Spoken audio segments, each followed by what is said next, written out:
ಕಾಡಿಗೆ ಕಟ್ಟಿಗೆಗೆಂದು ಹೋದ ಶ್ರೀಪತಿ ಸಂಜೆಯಾದರೂ ಮನೆಗೆ ಬರಲೇ ಇಲ್ಲ. ಗಾಬರಿಗೊಂಡ ಶಾಂತಕ್ಕ ಊರಿನ ಜನರನ್ನೆಲ್ಲ ಕರೆದುಕೊಂಡು ಕಾಡಿಗೆ ಹೋಗಿ ಶ್ರೀಪತಿಗಾಗಿ ಹುಡುಕಾಡಿದಾಗ ಕಾಡಿನ ವಿಷಭರಿತ ಹಾವೊಂದು ಕಚ್ಚಿ ಶ್ರೀಪತಿ ಶವವಾಗಿ ಬಿದ್ದಿರುವುದು ಶಾಂತಕ್ಕಾಳಿಗೆ ಸಹಿಸಲಾರದ ಸತ್ಯದ ವಿಷಯವಾಗಿತ್ತು. ಶಾಂತಕ್ಕಾಳಿಗೆ ಎದೆ ಒಡೆದಂತಾಗಿ ಕುಸಿದು ನೆಲಕ್ಕೆ ಬಿದ್ದಾಕೆಗೆ ಚೇತರಿಸಿಕೊಳ್ಳಲು ಬಹಳ ಸಮಯ ಬೇಕಾಯಿತು. ಅಳುವ ಹಸು ಕಂದ ರವಿ ಒಂದೆಡೆ, ನಡು ನೀರಿನಲ್ಲಿ ಕೈಬಿಟ್ಟ ಶ್ರೀಪತಿ ಇನ್ನೊಂದೆಡೆ. ಶಾಂತಕ್ಕಾಳ ಮನದಲ್ಲಿ ಉದ್ಭವವಾಗುವ ಮುಂದೇನು ಎನ್ನುವ ಪ್ರಶ್ನೆಗೆ ಉತ್ತರವೇ ತೋಚದಾಯಿತು. ಸುತ್ತಮುತ್ತಲು ಕತ್ತಲು ಆವರಿಸಿದಂತಾಗಿದೆ. ಬೆಳಕೇ ಕಾಣುತ್ತಿಲ್ಲ. ನಿದ್ದೆ ಹತ್ತಿರವೂ ಸುಳಿಯುತ್ತಿಲ್ಲ. ಹಸಿವಿನ ಬಗ್ಗೆ ಆಗಲಿ, ಮಗುವಿನ ಆರೈಕೆಯ ಬಗ್ಗೆ ಆಗಲಿ, ತನ್ನ ಆರೋಗ್ಯದ ಬಗ್ಗೆ ಆಗಲಿ ಸ್ವಲ್ಪವೂ ಗಮನವಿಲ್ಲದೆ ಶಾಂತಕ್ಕಾಳ ದೈಹಿಕ ಮಾನಸಿಕ ಆರೋಗ್ಯ ಮಂಕಾಯಿತು. ಶಾಂತಕ್ಕ ಕಣ್ಣೀರಿನಲ್ಲಿ ಕೈ ತೊಳೆಯುತ್ತಿರುವಾಗ ನೆನಪಾದದ್ದು ತವರು. ತನ್ನ ಕಣ್ಣೀರೊರೆಸಲು ತಾಯಿ, ತಂದೆ, ಅಣ್ಣ, ಅತ್ತಿಗೆ ಎಲ್ಲ ಇದ್ದಾರೆ. ಮಗ ರವಿ ಬೆಳೆದು ದೊಡ್ಡವನಾಗುವವರೆಗೆ ತವರಿನಲ್ಲಿದ್ದು ನಂತರ ಮಗನೊಂದಿಗೆ ಬೇರೆ ಮನೆ ಮಾಡಿದರಾಯಿತು ಎಂಬ ಆಲೋಚನೆಯಲ್ಲಿ ಶಾಂತಕ್ಕ ಸುತ್ತಮುತ್ತಲಿನ ದಾಯಾದಿ ಕಾಟಕ್ಕೆ ಹೆದರಿ ಬಟ್ಟೆ ಬರೆ ಗಂಟು ಮೂಟೆ ಕಟ್ಟಿಕೊಂಡು ತವರಿಗೆ ಹೊರಟಳು. ತವರಿಗೆ ಬಂದ ಮಗಳನ್ನು ಕಂಡ ತಾಯಿ, ಬಾ ಮಗಳೇ ಶಾಂತ, ದುಃಖಿಸದಿರು, ನಾವಿದ್ದೀವಿ ಎಂದು ಸಂತೈಸುತ್ತಾ ಒಳಗೆ ಕರೆಯುತ್ತಿರುವಾಗ ಶಾಂತಕ್ಕಾಳ ಗಂಟು ಮೂಟೆ ಕಂಡ ಶಾಂತಕ್ಕಾಳ ತಂದೆ ನಾಗಪ್ಪ, ಶಾಂತ, ಬಿರುಬಿಸಿಲಲ್ಲಿ ಬಂದಿದ್ದೀಯ, ಒಳಗೆ ಬಾ. ಆದರೆ ನಿನ್ನ ಗಂಟು ಮೂಟೆ ಹೊರಗೆ ಇರಲಿ, ಮಧ್ಯಾಹ್ನ ಊಟ ಮಾಡಿ ಮನೆಗೆ ಹೊರಡು ಎಂದರು. ಶಾಂತಕ್ಕಾಳಿಗೆ ಅಪ್ಪನ ಮಾತು ಬರಸಿಡಿಲು ಬಡಿದಂತಾಯಿತು. ಅಪ್ಪ, ನಿಮ್ಮ ಮಾತಿನ ಅರ್ಥ ಎಂದು ಶಾಂತ ಕಣ್ಣೀರಿಡುತ್ತಾ ಕೇಳಿದಳು. ಶಾಂತ, ಮದುವೆಯಾದ ಕೂಸು ಕುಲಕ್ಕೆ ಹೊರಗೆ, ಅಪರೂಪದ ಅತಿಥಿಯಾಗಿ ತವರಿಗೆ ಬಂದರೆ ಸ್ವಾಗತ. ಹಾಗಲ್ಲದೆ ಇಲ್ಲೇ ಇರುತ್ತೇನೆ ಎನ್ನಲು ನಿನ್ನನ್ನು ಬಿಕಾರಿಗೆ ಮದುವೆ ಮಾಡಿಕೊಡಲಿಲ್ಲ. ಸಾಕಷ್ಟು ಹೊಲ ಗದ್ದೆ ಇರಲು ಮನೆ, ದುಡಿದು ತಿಂದು ಜೀವನ ಸಾಗಿಸು. ಚಿಕ್ಕ ಮಗು ರವಿಯನ್ನು ಬೆಳೆಸುವುದು ಕಷ್ಟವಾಗಬಹುದು, ಆದರೆ ಅಸಾಧ್ಯವೇನಲ್ಲ. ಯಾರಿಗೂ ಬರಬಾರದ ಕಷ್ಟವೇನೂ ನಿನಗೆ ಬಂದಿಲ್ಲ. ಇದನ್ನು ಕಷ್ಟ ಎಂದು ಆತ್ಮಹತ್ಯೆ ಮಾಡಿಕೊಂಡರೆ ನಿನ್ನಂತಹ ಹೇಡಿ ಮತ್ತೊಬ್ಬರಿಲ್ಲ. ಬದುಕಿ ಸಾಧಿಸಿದರೆ ನೀನಾಗ ನಿಜವಾದ ಹೆಣ್ಣು ಎಂದು ತಂದೆ ನಾಗಪ್ಪನವರು ಕಠೋರವಾಗಿ ಮಾತನಾಡಿದಾಗ ಶಾಂತಕ್ಕಾಳ ತವರಿನ ಬಾಂಧವ್ಯದ ಬಳ್ಳಿ ಬುಡ ಸಮೇತ ಕಿತ್ತಂತಾಯಿತು. ಅಪ್ಪನ ಮಾತಿಗೆ ಮರು ಮಾತನಾಡಿದ ಶಾಂತಕ್ಕ ಉರಿಯುತ್ತಿರುವ ಕೋಪಕ್ಕೆ ತವರಿನೊಳಗೆ ಕಾಲಿಡದೆ, ಒಂದು ತೊಟ್ಟು ನೀರೂ ಕುಡಿಯದೆ ಬಿರುಬಿಸಿಲಲ್ಲೇ ಮತ್ತೆ ಮನೆಯ ಕಡೆಗೆ ಪಯಣ ಬೆಳೆಸಿದಳು. ಸೂರ್ಯನ ತಾಪಕ್ಕೆ ನೆತ್ತಿ ಸುಡುತ್ತಿದೆ. ಮನ ಕೋಪದಿಂದ ಕುದಿಯುತ್ತಿದೆ. ಹಠ, ಛಲ, ರೋಷದಿಂದ ತನುಮನ ಜೀವನ ನಿರ್ವಹಣೆಗೆ ಸಜ್ಜಾಯಿತು. ಕವಿದ ಕತ್ತಲನ್ನು ಸರಿಸಿ ಮುಳ್ಳ ಹಾಸಿಗೆಯಲ್ಲಾದರೂ ನಡೆಯಲೇಬೇಕೆಂದು ಶಾಂತಕ್ಕ ನಿರ್ಧರಿಸಿದಳು. ಮುಸ್ಸಂಜೆಯ ಹೊತ್ತು ಅಳುವ ಕಂದನಿಗೆ ಎದೆ ಹಾಲುಣಿಸುತ್ತಾ ಶಾಂತಕ್ಕ ನೆನಪಿನಂಗಳಕ್ಕೆ ಜಾರಿದಾಗ ವಯಸ್ಸು ಮೀರಿದ ಮೇಲೆ ಮದುವೆಯಾಯಿತು. ಮದುವೆಯಾಗಿ 7-8 ವರ್ಷದ ನಂತರ ರವಿ ಜನಿಸಿದ. ಮಗನೊಂದಿಗೆ ಸುಖವಾಗಿ ಕಳೆಯುವ ಅದೃಷ್ಟ ಅವರು ಪಡೆದು ಬರಲಿಲ್ಲ. ಇದ್ದಷ್ಟು ದಿವಸ ಪ್ರೀತಿ ತೋರಿಸಿ ನನ್ನನ್ನು ಒಂಟಿ ಮಾಡಿ ಹೋದರು ಎಂದು ಯೋಚಿಸುತ್ತಿರುವ ಶಾಂತಕ್ಕಾಳ ಕಣ್ಣೀರು ರವಿಯ ಮೈ ಒದ್ದೆಯಾಗಿಸಿತ್ತು. ಅದೇನೇ ಆದರೂ ಸರಿ, ಇನ್ನೆಂದಿಗೂ ಸಹಾಯಕ್ಕಾಗಿ ಬೇರೆಯವರಲ್ಲಿ ಕೈ ಚಾಚಲಾರೆ. ಸ್ವಂತಿಕೆ ಸ್ವಾವಲಂಬನೆಯಿಂದ ಮಗನನ್ನು ಬೆಳೆಸಿ ದೊಡ್ಡವನನ್ನಾಗಿ ಮಾಡಿ ಚೆನ್ನಾಗಿ ಓದಿಸಿ ದೊಡ್ಡ ನೌಕರಿಗೆ ಸೇರಿಸಬೇಕು ಎಂದು ಶಾಂತಕ್ಕ ಟೊಂಕಗಟ್ಟಿ ನಿಂತಳು.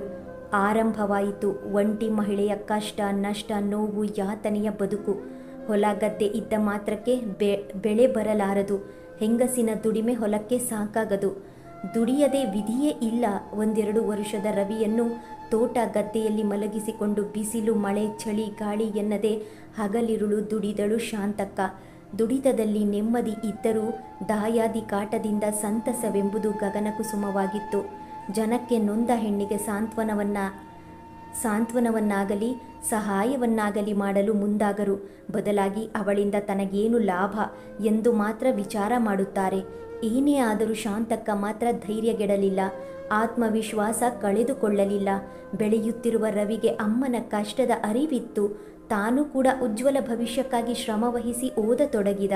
ಪ್ರಯತ್ನಕ್ಕೆ ಫಲ ಎಂಬಂತೆ ಶಾಂತಕ್ಕಾಳ ಪ್ರಯತ್ನಕ್ಕೆ ರವಿಯ ಓದಿಗೆ ಸರಿಯಾದ ಫಲ ಸಿಗತೊಡಗಿತು. ರವಿ ಎಲ್ಲ ಕ್ಲಾಸ್ನಲ್ಲೂ ಪ್ರಥಮ ರ್ಯಾಂಕ್ ಬರುತ್ತಾ ಯಶಸ್ಸಿನ ಮೆಟ್ಟಿಲೇರತೊಡಗಿದ. ಶಾಂತಕ್ಕ ಮಾತ್ರ ದುಡಿದು ದುಡಿದು ಸೋತರೂ ಮಗನನ್ನು ದುಡಿಯಲು ತೋಟ ಗದ್ದೆ ಕೆಲಸಕ್ಕೆ ಕರೆಯುತ್ತಿರಲಿಲ್ಲ. ಅವನಿಗೆ ಯಾವುದೇ ತೊಂದರೆ ಆಗದಂತೆ ಬೆಳೆಸಿದಳು. ಮಗನ ಏಳಿಗೆಯಲ್ಲಿ ಶಾಂತಕ್ಕಾಳ ಕಷ್ಟ ನೋವು ದೂರವಾಗತೊಡಗಿತು. ರವಿ SSLC ಮುಗಿಸಿ ಕಾಲೇಜು ಜೀವನಕ್ಕೆ ಕಾಲಿಡುವಾಗ ಆ ಖರ್ಚು ವೆಚ್ಚ ತುಂಬುವುದಾದರೂ ಹೇಗೆ ಎಂದು ಶಾಂತಕ್ಕ ಚಿಂತಾಕ್ರಾಂತಳಾದಳು. ಆದರೆ ಇದು ಅಸಾಧ್ಯವೆಂದು ಭಾವಿಸದೆ ಮಗನನ್ನು ಓದಿಸುವ ಗುರಿಯನ್ನು ಮುಂದುವರಿಸಿಕೊಂಡು ಅವರಿವರ ಮನೆಯಲ್ಲಿ ಕೆಲಸ ಮಾಡಿ ಹಣ ಹೊಂದಿಸಿದಳು. ರವಿಯು ಅಮ್ಮನ ಶ್ರಮಕ್ಕೆ ತಕ್ಕಂತೆ ಓದಿ ವಿದ್ಯಾರ್ಥಿ ವೇತನವನ್ನು ಪಡೆದು CA ಪರೀಕ್ಷೆ ಕಟ್ಟುವ ಹಂತಕ್ಕೆ ತಲುಪಿದ. ಅಂದು ರವಿಯ ಹುಟ್ಟೂರಿನಲ್ಲಿ ರವಿಗೆ ಸನ್ಮಾನ ಕಾರ್ಯಕ್ರಮ ಹಮ್ಮಿಕೊಂಡಿದ್ದರು. ಶಾಂತಕ್ಕಾಳಿಗೆ ಎಲ್ಲಿಲ್ಲದ ಸಡಗರ. ಇದ್ದ ಬಿದ್ದ ಹರುಕು ಸೀರೆಯಲ್ಲಿಯೇ ಕಡಿಮೆ ಹರಿದ ಸೀರೆಯನ್ನುಟ್ಟು ಮುಜುಗರದಿಂದ ಶಾಂತಕ್ಕ ಕಾರ್ಯಕ್ರಮಕ್ಕೆ ಆಗಮಿಸಿದಳು. ರವಿ ಈ ಸನ್ಮಾನಕ್ಕೆ ಪಾತ್ರವಾಗಲು ಶಾಂತಕ್ಕಾಳ ಪೂರ್ಣ ಶ್ರಮವೇ ಕಾರಣ ಎನ್ನುವುದು ಊರಿನ ಜನತೆಗೆ ತಿಳಿದಿದ್ದರಿಂದ ಅದೇ ವೇದಿಕೆಯಲ್ಲಿ ಶಾಂತಕ್ಕಾಳಿಗೆ ಮತ್ತು ರವಿ ಇಬ್ಬರಿಗೂ ಸನ್ಮಾನ ಮಾಡಿದರು. ವೇದಿಕೆಯಲ್ಲಿ ಕುಳಿತ ಶಾಂತಕ್ಕಾಳಿಗೆ ದೂರದಿಂದ ಮುದುಕನೊಬ್ಬ ನಡುಗುತ್ತಾ ಕೋಲು ಹಿಡಿದು ನಡೆದು ಬರುತ್ತಿರುವುದು ಕಂಡಿತು. ಆ ವ್ಯಕ್ತಿ ಬೇರೆ ಯಾರೂ ಅಲ್ಲ, 25 ವರ್ಷದ ಹಿಂದೆ ಮಧ್ಯಾಹ್ನ ಬಿರು ಬಿಸಿಲಲ್ಲಿ ಮಗಳನ್ನು ಬರೀ ಕೈಯಲ್ಲಿ ತವರಿಂದ ಕಳುಹಿಸಿದ ತಂದೆ ನಾಗಪ್ಪ.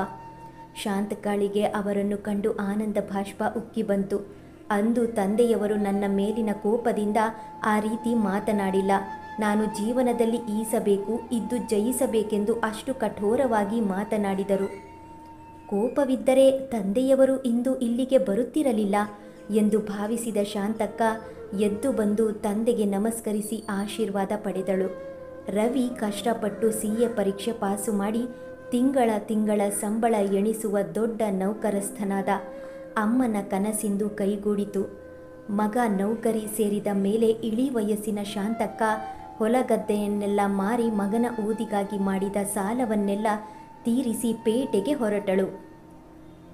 ಹಳ್ಳಿಯ ಹೆಂಗಸು ಶಾಂತಕ್ಕಾಳಿಗೆ ಪೇಟೆಯ ಜೀವನಕ್ಕೆ ಹೊಂದಿಕೊಳ್ಳಲು ತುಂಬ ಕಷ್ಟವಾಯಿತು. ಕಷ್ಟವೆಲ್ಲ ಕಣ್ಮರೆಯಾಗಿ ಸುಖದ ಜೀವನ ಶಾಂತಕ್ಕಾಳನ್ನು ಕೈ ಬೀಸಿ ಕರೆಯುವಾಗ ಅನಾರೋಗ್ಯ ಕಾಡತೊಡಗಿತು. ದಿಟ್ಟ ಹೆಂಗಸು ಶಾಂತಕ್ಕ ಅದನ್ನೆಲ್ಲ ಲೆಕ್ಕಿಸದೆ ರೆಕ್ಕೆ ಬಲಿತ ಹಕ್ಕಿ ಎಲ್ಲೆಂದರಲ್ಲಿ ಹಾರಲು ಕಲಿತಾಗ ಗೂಡಿನ ನೆನಪು ಬರುವುದು ಕಷ್ಟ ಸಾಧ್ಯವಲ್ಲವೇ? ರವಿಗೂ ಹಾಗೆ ಆಯಿತು. ತುಂಬಿ ಬಂದ ಯೌವನ, ಕೈ ತುಂಬ ಓಡಾಡುವ ಹಣ, ರಮಣೀಯರ ಮನಸೆಳೆಯುವ ಸೌಂದರ್ಯ ಇವೆಲ್ಲವುಗಳಿಂದ ರವಿ ರಮ್ಯಾ ಎನ್ನುವ ಶ್ರೀಮಂತ ಹುಡುಗಿಯ ಪ್ರೇಮದ ಬಲೆಯಲ್ಲಿ ಬಹುಬೇಗ ಸಿಲುಕಿದ. ಮದುವೆಯ ಹಂತಕ್ಕೆ ಬಂದಾಗ ವಿಷಯ ಶಾಂತಕ್ಕಾಳಿಗೆ ತಿಳಿಯಿತು. ಶಾಂತಕ್ಕಾಳಿಗಿದು ಬಿಸಿ ತುಪ್ಪದಂತಾಯಿತು. ಏಕೆಂದರೆ ಆಕೆಗೆ ಶ್ರೀಮಂತರ ಮಗಳನ್ನು ಸೊಸೆ ಮಾಡಿಕೊಳ್ಳಲು ಮನಸ್ಸು ಇರಲಿಲ್ಲ. ಬಡವರ ಮನೆಯ ಸಂಸ್ಕಾರಭರಿತ ಹೆಣ್ಣನ್ನು ರವಿಗೆ ಮದುವೆ ಮಾಡಿ ನೆಮ್ಮದಿಯಿಂದ ಜೀವನ ಸಾಗಿಸಬೇಕು ಎಂದುಕೊಂಡಿದ್ದಳು ಶಾಂತಕ್ಕ. ಅಮ್ಮನ ಮನಸ್ಥಿತಿ ತಿಳಿದ ರವಿ, ಅಮ್ಮ, ರಮ್ಯಾ ತುಂಬ ಒಳ್ಳೆಯವಳು, ನಿನ್ನನ್ನು ಚೆನ್ನಾಗಿ ನೋಡಿಕೊಳ್ಳುತ್ತಾಳೆ, ಈ ಮದುವೆಗೆ ಒಪ್ಪಿಕೋ ಅಮ್ಮ ಪ್ಲೀಸ್ ಎಂದ. ರವಿಯ ಬಲವಂತಕ್ಕೆ ಶಾಂತಕ್ಕಾಳ ಒಪ್ಪಿಗೆ ಅನಿವಾರ್ಯವಾಯಿತು. ಅಂದು ಆಫೀಸಿನಿಂದ ಬಂದ ರವಿ ಸೋಫಾದ ಮೇಲೆ ಮೌನವಾಗಿ ಕುಳಿತಿರುವುದನ್ನು ಕಂಡ ಶಾಂತಕ್ಕ, ಯಾಕೋ ಕಂದ, ಆರೋಗ್ಯವಾಗಿದ್ದೀಯ ತಾನೆ ಎಂದು ತಲೆ ಸವರುತ್ತಾ ಕೇಳಿದಳು. ಅಮ್ಮ, ಆರೋಗ್ಯಕ್ಕೇನು ತೊಂದರೆ ಇಲ್ಲ, ಆದರೆ ಸದ್ಯ ನಾನು ಮದುವೆಯಾಗುವುದರಲ್ಲಿ ಇದ್ದೀನಿ.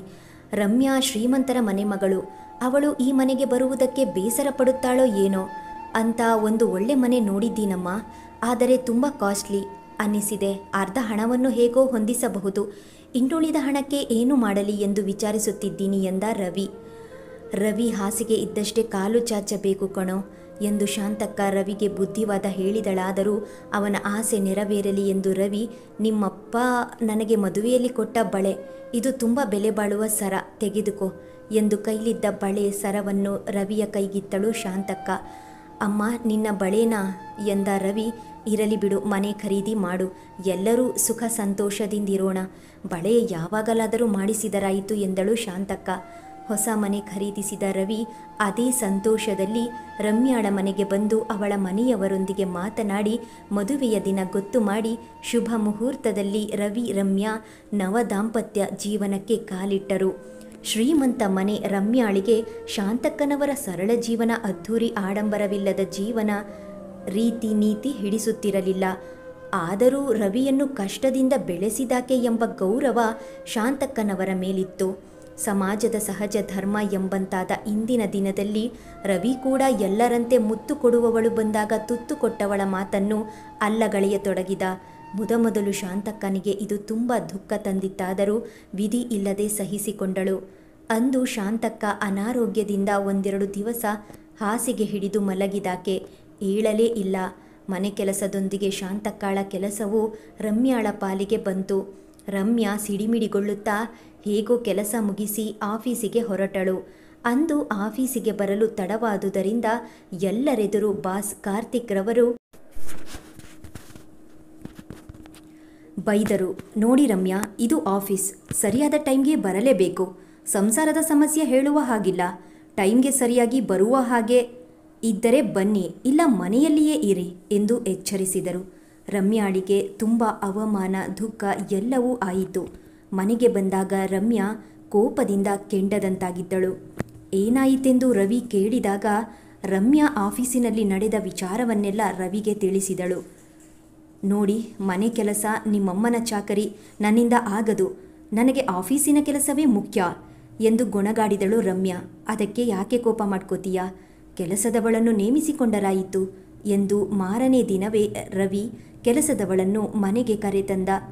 ಮುದುಕರನ್ನು ಅಸಡ್ಡೆಯಿಂದ ನೋಡುವ ರಮ್ಯಾ ಆಗಾಗ ಶಾಂತಕ್ಕಳ ಬಗ್ಗೆ ರವಿಯ ಬಳಿ ಚಾಡಿ ಹೇಳಿ ಬೈಸಿಕೊಳ್ಳುತ್ತಿರುವುದು, ಅವರಿಬ್ಬರು ಜಗಳವಾಡುವುದನ್ನು ಕೇಳಿ ಶಾಂತಕ್ಕಳಿಗೆ ಬೇಸರವಾಗುತ್ತಿತ್ತು. ದುರಾದೃಷ್ಟವಶಾತ್ ಆ ಕೆಲಸದಾಕೆ ಮನೆಯಲ್ಲಿರುವ ಬೆಲೆ ಬಾಳುವ ಚಿನ್ನಾಭರಣಗಳನ್ನು ಕದ್ದು ಶಾಂತಕ್ಕಾಳಿಗೂ ಸುಳಿವು ಸಿಗದಂತೆ ಮನೆಯಿಂದ ಪರಾರಿಯಾದಳು.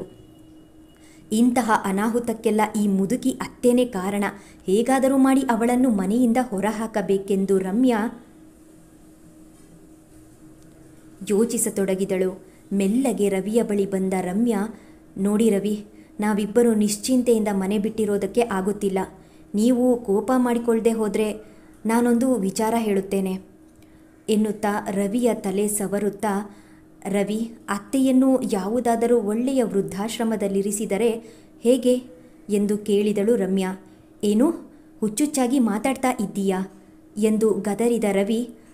ಹಾಗಲ್ಲ ರೀ, ಮನೆಯಲ್ಲಿ ಅತ್ತೇನೂ ಒಬ್ಬರೇ ಇದ್ದು ಬೋರ್ ಆಗುತ್ತೆ. ವೃದ್ಧಾಶ್ರಮದಲ್ಲಾದರೆ ಸಮವಯಸ್ಕರಿರುತ್ತಾರೆ, ಕಷ್ಟ ಸುಖ ಹಂಚಿಕೊಂಡಿರಬಹುದು. ಸಮಯ ಸಿಕ್ಕಾಗ ನಾವು ಆಗಾಗ ಹೋಗಿ ಬರೋಣ, ಏನಂತೀರಾ?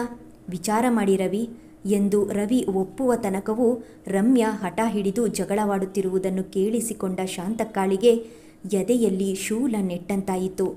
ಮಾರನೆಯ ದಿವಸ ಆಫೀಸಿನಿಂದ ಬಂದ ರಮ್ಯಾ ರವಿಯನ್ನು ಪಕ್ಕಕ್ಕೆ ಕರೆದು, ರವಿ, ನಾವು ಅಮೇರಿಕಕ್ಕೆ ಹೋಗ್ತಾ ಇದ್ದೀವಿ. ಮನೆಯಲ್ಲಿ ಅತ್ತೆ ನಿಮ್ಮೊಂದಿಗೆ ಯಾರೂ ಇರಲ್ಲ. ಸ್ವಲ್ಪ ದಿನದ ಮಟ್ಟಿಗೆ ನೀವು ವೃದ್ಧಾಶ್ರಮದಲ್ಲಿರಿ ಎಂದು ಅತ್ತೆಗೆ ಸುಳ್ಳು ಹೇಳೋಣ, ಏನಂತೀರಾ ಎಂದು ರವಿಯನ್ನು ಕೇಳಿದಾಗ ಇಕ್ಕಟ್ಟಿನಲ್ಲಿ ಸಿಕ್ಕಂತಾದ ರವಿ ಮರು ಮಾತನಾಡಲಿಲ್ಲ. ಮೌನವನ್ನು ಒಪ್ಪಿಗೆ ಎಂದು ಭಾವಿಸಿದ ರಮ್ಯಾ ಮಾರನೇ ದಿವಸ ರವಿ ಆಫೀಸಿಗೆ ಹೊರಟ ಮೇಲೆ, ಅತ್ತೆ, ನಾವಿಬ್ಬರೂ ಅಮೇರಿಕಕ್ಕೆ ಹೋಗ್ತಾ ಇದ್ದೀವಿ. ಈ ಮನೆಯಲ್ಲಿ ನಿಮ್ಮ ಒಬ್ಬರನ್ನೇ ಬಿಟ್ಟು ಹೋಗೋಕ್ಕಾಗಲ್ಲ. ಸ್ವಲ್ಪ ದಿನದ ಮಟ್ಟಿಗೆ ವೃದ್ಧಾಶ್ರಮದಲ್ಲಿರಿ. ಅಮೇರಿಕದಿಂದ ಬಂದ ಮೇಲೆ ನಿಮ್ಮನ್ನು ಕರ್ಕೊಂಡು ಬರೋದಕ್ಕೆ ಬರ್ತೀವಿ ಎಂದಳು. ರಮ್ಯಾ, ಬೇಡ ಕಣೆ, ನಾನು ಒಬ್ಬಳೇ ಈ ಮನೆಯಲ್ಲಿರುತ್ತೇನೆ. ನನ್ನ ಬಗ್ಗೆ ಯೋಚಿಸಬೇಡ. ವೃದ್ಧಾಶ್ರಮದಲ್ಲಿದ್ದರೆ ಅನಾಥ ಎಂಬ ಭಾವದಲ್ಲಿ ಕೊರಗಿ ಕೊರಗಿ ಸಾಯ್ತೀನಿ ಕಣೆ. ನಾನು ಮಗ ಸೊಸೆಯೊಂದಿಗೆ ಜೀವನ ಕಳಿಬೇಕು ಅಂತ ತುಂಬ ಆಸೆ ಇಟ್ಕೊಂಡಿದ್ದೀನಮ್ಮ ಎಂದು ಕಣ್ಣೀರಿಡುತ್ತಾ ಶಾಂತಕ್ಕ ಕೇಳಿಕೊಂಡಳು. ನೋಡಿ ಅತ್ತೆ, ಬಟ್ಟೆ ಬರೆನೆಲ್ಲ ಪ್ಯಾಕ್ ಮಾಡಿಕೊಳ್ಳಿ. ನಮಗೂ ಅಮೇರಿಕಕ್ಕೆ ಹೋಗುವ ತಯಾರಿ ಮಾಡಿಕೊಳ್ಳುವುದಿದೆ. ರಾಮಾಯಣ ಹೇಳ್ತಾ ಇರಬೇಡಿ ಎಂದವಳೆ ಆಫೀಸಿಗೆ ಹೊರಟಳು. ಶಾಂತಕ್ಕಾಳಿಗೆ ಕಣ್ಣೀರ ಮಡುವಿನಲ್ಲಿ ಮುಳುಗಿದಂತಾಯಿತು. ರಾತ್ರಿ ನಿದ್ರೆ ಇಲ್ಲದೆ ಒದ್ದಾಡಿದಳು. ಬೆಳಗ್ಗೆ ರವಿ ಆಫೀಸಿಗೆ ಹೊರಟ ಮೇಲೆ ರಮ್ಯಾ ಅತ್ತೆಯನ್ನು ಬಲವಂತವಾಗಿ ಕಾರಿನಲ್ಲಿ ಕೂರಿಸಿಕೊಂಡು ವೃದ್ಧಾಶ್ರಮಕ್ಕೆ ಬಿಟ್ಟು ಬಂದಳು. ರಾತ್ರಿ ರವಿ ಮನೆಗೆ ಬಂದಾಗ ಮನೆ ಬಿಕೋ ಎನ್ನಿಸಿತು. ರಮ್ಯಾ ಮನೆಯಲ್ಲಿ ಅಮ್ಮ ಇಲ್ಲದಿದ್ದರೆ ಬೇಜಾರಾಗುತ್ತೆ ಕಣೆ ಎಂದ. ರವಿ, ನೋಡಿ ರವಿ, ಚಿಕ್ಕ ಮಕ್ಕಳಂತೆ ಅಮ್ಮ ಅಮ್ಮ ಅಂತಿರಬೇಡಿ ಎಂದು ಗದರಿಸಿದಳು. ಅಮ್ಮನ ನೆನಪನ್ನು ಮನದಲ್ಲಿಯೇ ಅದುಮಿಟ್ಟುಕೊಂಡು ರವಿ ಅಳುನುಂಗಿಕೊಂಡ. ಅತ್ತ ಶಾಂತಕ್ಕ ಮಗ ಇಂದು ಬರುತ್ತಾನೆ, ನಾಳೆ ಬರುತ್ತಾನೆ ಎಂದು ಕಾದು ಕಾದು ಕೊರಗಿ ಕೃಶವಾದಳು. ಶಾಂತಕ್ಕ ಕೊರಗುತ್ತಾ ದುಃಖಿಸುತ್ತಾ ಕೆಲವು ವರ್ಷಗಳೇ ಕಳೆಯಿತು. ಇನ್ನು ಮಗ ಅಮೆರಿಕದಿಂದ ಬರುವುದಿಲ್ಲ, ನನ್ನ ಕರೆದೊಯ್ಯಲ್ಲ ಎಂದು ನಿರಾಸೆಯ ಪಾತಾಳದಲ್ಲಿ ಹುದುಗಿರುವಾಗ ಅಂದು ಅಮ್ಮಂದಿರ ದಿನಾಚರಣೆ ಎಂದು ವೃದ್ಧಾಶ್ರಮದ ಎಲ್ಲ ವೃದ್ಧೆಯರನ್ನು ಒಂದು ಸಮಾರಂಭಕ್ಕೆ ಕರೆದೊಯ್ದಿದ್ದರು. ವೇದಿಕೆಯ ಮೇಲೆ ಬಹಳ ಗಣ್ಯಾತೀತ ಗಣ್ಯರು ಕುಳಿತಿದ್ದರು. ಆ ವೇದಿಕೆಯಲ್ಲಿ ರವಿಯು ಕುಳಿತಿದ್ದ. ಗಣ್ಯರು ಅಮ್ಮಂದಿರ ಬಗ್ಗೆ, ಅವರ ಮಹತ್ವದ ಬಗ್ಗೆ ಬಾಯಿ ತುಂಬ ಮಾತನಾಡಿದ ರವಿಗೆ ಅಮ್ಮನ ನೆನಪು ಉಕ್ಕಿ ಬಂತು. ಮಾತನಾಡಲು ಎದ್ದು ನಿಂತ ರವಿಗೆ ಕಣ್ಣೀರ ಧಾರೆ ಅರಿವಿಲ್ಲದೆ ಜಾರಿ ಬಂತು. ವೇದಿಕೆಯಲ್ಲಿ ಮಾತನಾಡಲು ಎದ್ದು ನಿಂತ ರವಿಯ ಕಂಡು ದೂರದಲ್ಲಿ ಕುಳಿತ ಶಾಂತಕ್ಕ, ಇವನು ನನ್ನ ಮಗ ರವಿ, ಅಮೆರಿಕದಿಂದ ಯಾವಾಗ ಬಂದ? ಹತ್ತಿರ ಹೋಗಿ ಮಾತನಾಡಬೇಕೆಂದು ತುಂಬಿದ ಜನಸಾಗರದಲ್ಲಿ ಏಳುತ್ತಾ ಬೀಳುತ್ತಾ ಬರುವಷ್ಟರಲ್ಲಿ ರವಿ ಕಾರ್ಯಕ್ರಮ ಮುಗಿಸಿ ಕಾರನ್ನೇರಿ ಹೊರಟು ಹೋದ. ಶಾಂತಕ್ಕ ಹೇಗಾದರೂ ರವಿಯನ್ನು ಭೇಟಿಯಾಗಲೇಬೇಕೆಂದು ಅವರಿವರ ಬಳಿ ರವಿಯ ಬಗ್ಗೆ ತಿಳಿದು ತನ್ನ ಮನೆ ಹುಡುಕುವಷ್ಟರಲ್ಲಿ ರಾತ್ರಿಯಾಯಿತು. ಮನೆಯ ಗೇಟಿನ ಹತ್ತಿರ ಬಂದ ಶಾಂತಕ್ಕ ಮನೆಯೊಳಗೆ ಬರದೆ ಕಾರಿನ ಶೆಡ್ಡಿನಲ್ಲಿಯೇ ಕುಳಿತಳು. ರಾತ್ರಿ ಮನೆಗೆ ಬಂದ ರವಿ ತುಂಬ ಮಂಕಾಗಿದ್ದ. ಏನಾಯಿತು ಎಂದು ರಮ್ಯಾ ಕೇಳಿದಾಗ, ರಮ್ಯಾ, ಇಂದು ಅಮ್ಮಂದಿರ ದಿನಾಚರಣೆ, ಯಾಕೋ ಅಮ್ಮ ಕಣ್ಣ ಮುಂದೆ ಬಂದಂತಾಗುತ್ತದೆ ಎಂದು ರವಿ ಕಣ್ಣೀರಿಟ್ಟ. ರವಿ, ಏನ್ರಿ ನೀವು ಕಷ್ಟಪಟ್ಟು ಅಮೆರಿಕಕ್ಕೆ ಹೋಗ್ತೀವಿ ಅಂತ ಅತ್ತೆಗೆ ಸುಳ್ಳು ಹೇಳಿ ಹೇಗೋ ಮನೆಯಿಂದ ವೃದ್ಧಾಶ್ರಮಕ್ಕೆ ಕಳಿಸಿದ್ದೇವೆ. ಆರಾಮವಾಗಿ ಇರೋದನ್ನು ಬಿಟ್ಟು, ಅಲ್ಲ ಅಮ್ಮನ ನೆನಪಾಗುತ್ತೆ ಅಂತ ಒಂದು ದಿನವೂ ಅಮ್ಮನ ನೋಡಕ್ಕೆ ಹೋಗಿಲ್ಲ, ಇಂದೇಕೆ ಇಷ್ಟು ಬೇಸರ ಎಂದಳು ರಮ್ಯಾ. ಅಮ್ಮನ ನೋಡಕ್ಕೆ ಹೋಗಿಲ್ಲ ಅಂದರೆ ಅಮ್ಮನ ಮರೆತೆ ಅಂತಲ್ಲ, ಅಲ್ಲಿಂದ ಅಮ್ಮನ ಬಿಟ್ಟು ಬರೋಕ್ಕಾಗಲ್ಲ ಅಂತ ಹೋಗಲಿಲ್ಲ. ಅದೇನೇ ಆಗಲಿ ರಮ್ಯಾ, ನಾಳೆ ಬೆಳಗ್ಗೆ ನಾನು ಅಮ್ಮನನ್ನು ಮನೆಗೆ ತಂದೆ ತರುತ್ತೇನೆ ಎಂದು ರವಿ ದೃಢ ಸಂಕಲ್ಪದೊಂದಿಗೆ ಮಲಗಿದ. ಮಗ ಸೊಸೆಯ ಮಾತು ಕೇಳುತ್ತಾ ಮನೆಯ ಹೊರಗಡೆ ಮಲಗಿದ್ದ ಶಾಂತಕ್ಕನ ಎದೆ ಒಡೆದು ಹೋಯಿತು. ನಿಮಗೆ ನಾನು ಭಾರವಾದೆನಾ ಎಂದು ತಲೆ ಚಚ್ಚಿಕೊಂಡು ಮೂರ್ಛೆ ಹೋದವಳಂತೆ ರಾತ್ರಿ ಅಲ್ಲೇ ಮಲಗಿದಳು. ಬೆಳಗ್ಗೆ ಎದ್ದ ರವಿ ಅಮ್ಮನನ್ನು ಕರೆತರಲು ಕಾರಿನ ಬಳಿ ಬಂದಾಗ ಕಾರಿನ ಪಕ್ಕ ಅಮ್ಮ ಮಲಗಿರುವುದನ್ನು ಕಂಡು ಆಶ್ಚರ್ಯ, ಆನಂದ, ದುಃಖ ಎಲ್ಲವೂ ಆಯಿತು. ಹತ್ತಿರ ಹೋಗಿ ಕರೆದಾಗ ಶಾಂತಕ್ಕಳ ಪ್ರಾಣ ಪಕ್ಷಿ ಬರಲಾರದಷ್ಟು ದೂರ ಹಾರಿ ಹೋಗಿತ್ತು. ಬಾರದ ಅಮ್ಮನಿಗಾಗಿ ರವಿ ರೋಧಿಸಿದ. ಅಮ್ಮ ಎಂಬ ಅಮೃತ ಬಿಂದು ಕೈ ಜಾರಿ ಹೋಯಿತು.